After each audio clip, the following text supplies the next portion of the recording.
Hey guys, welcome to the video. This is going to be a journal of my weightlifting journey, kind of week by week, going through different exercise days. So a bit of history about myself.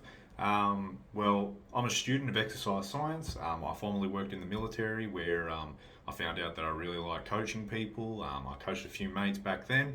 Um, and since then, I've trained out in the public, again, training some of my mates in a sort of, I guess, unprofessional kind of manner, really working together with them.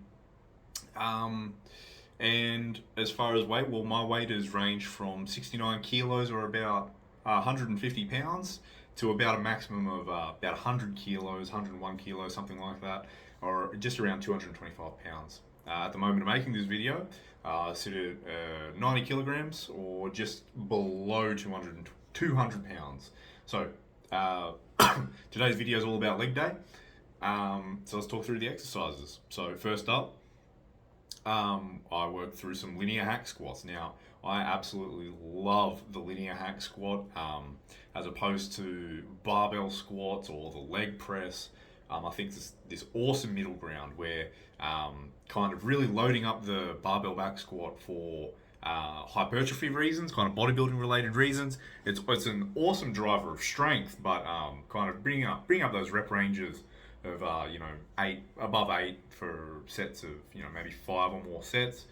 Just kind of really starts to overload your back, and the wheels start to get wobbly, and your program sort of starts to fall apart over after a bit of time. You've really got to focus on recovery whenever you really leverage the barbell back squat in a muscle building context. In my opinion, in my experience.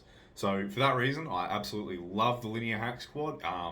There is no real fatiguing of the lower back. Like, it's all localized in the legs, and I'll tell you, like, that failure comes in and it really creeps in slowly.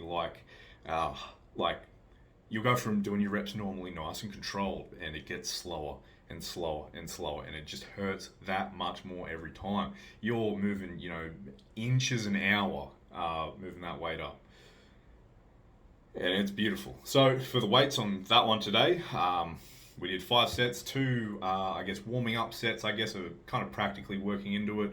So we did 84 kilos for 13 reps to start off with. This is just to make sure that essentially the movement doesn't hurt, right? And then we start to load it up again. So we're doing 104 kilos for 13 reps.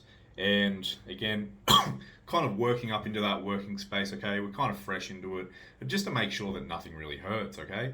And then after that set, we've got 3 sets of 124 kilos, okay? The sled's a bit of a funny weight. So 124 kilos for 13 reps for 3 sets, okay? And by the end of that, you're huffing, puffing, you're in trouble.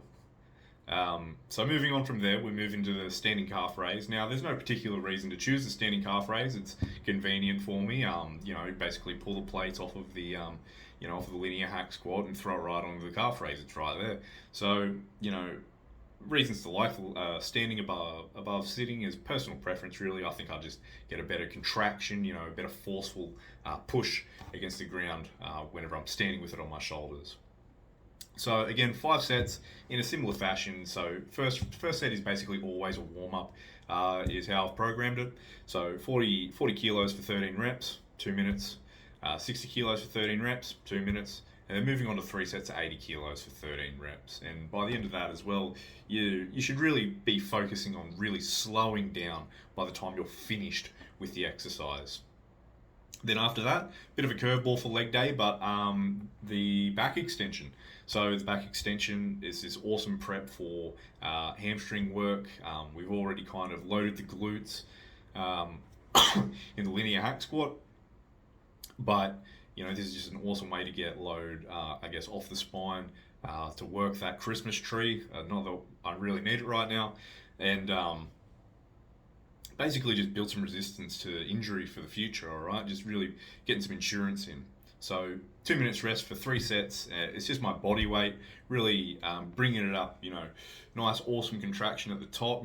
Basically staring at the floor. Headbutting the floor and get up, and I'm looking ahead of myself. Okay, so that's 3 sets, 13 reps each. nice and slow and controlled. And then moving over to the lying hamstring curl after that. We've basically primed our hamstrings and glutes. Now we're actually going to go train them, right? So, 4 sets, because we've already basically warmed up by this point, okay? We're nice and warm, especially after those back extensions. So, 4 sets, 2 minutes rest in between, starting off with 35 kilos, pump them out, nice and controlled, 12 reps, 45 kilos, 12 reps, 12 reps, 12 reps. Then we're done with that one. And then finishing it off, and this is really personal preference, but it's basically down to convenience, all right? Being realistic with how a public gym works, things are not going to be available. You've got to be adaptable. So lastly, moving into the quad extension, and this is an absolute necessity for a leg day in any program, in my opinion. To be able to sit there and to squeeze out those very last reps on your quads, you feel like Tom Platz. But that being said, I was under the pump today, and wasn't able to get some reps out. Unfortunately, there was this line, and the line was building, and no one was looking to share. So, going back to last week then, which is my baseline, we managed to squeeze out. Okay, so back to 5 minutes five sets with 2 minutes rest in between them. We basically knocked out 40 kilos, 60 kilos, and then 3 sets of 80 kilos for 13 reps across the board. All right. And that concludes the leg day. Now, if you want to throw in cardio beforehand or afterhand, you should. Always incorporate as much physical activity into your day as you can. It's anabolic. It'll get you where you need to go. And that basically concludes today's video. So thank you for listening, and thank you.